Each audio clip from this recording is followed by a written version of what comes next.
Silvová metóda. Úryvky z knihy Ovládanie vedomia Silvovou metódou. 14. kapitola. Ako môžeme pomôcť iným kontrolou mozgovej činnosti. Cieľ samotný je ako vôľa. Ako oživením objavíme chorobu, tak oživíme telo aj v normálnom stave bez chorobných zmien. To je psychické liečenie. Také je to jednoduché.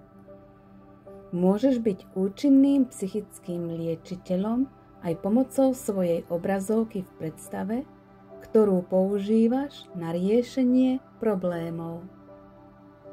Dôvera má taký význam ako viera. Láska je obrovská sila.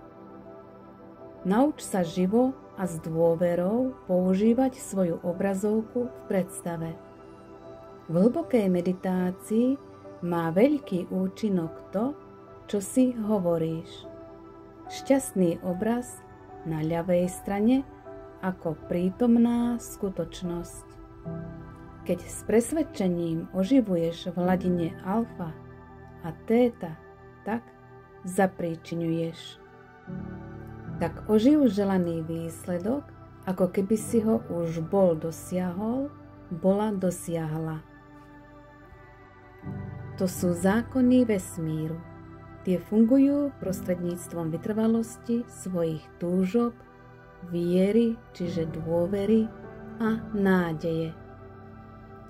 Keď ťa naplní pocit úspechu, počítaj od 1 do 5, aby si sa dostala do hladiny beta a budeš sa vedome cítiť tak dobre, ako ešte nikdy. Čím viac budeš trénovať techniku, tým fantastickejšie náhody sa stanú. Čím silnejšia viera, tým fantastickejšie súhry okolností sa udejú. Ak si sa naučila používať obrazovku v predstave, môžeš spustiť túto reťazovú reakciu. Poznámka. Môžeme vyliečiť aj sami seba. Liečenie na diaľku funguje dobre. Radíme vám, svoje liečenia si nechajte pre seba. Je lepšie, ak to iní nevedia.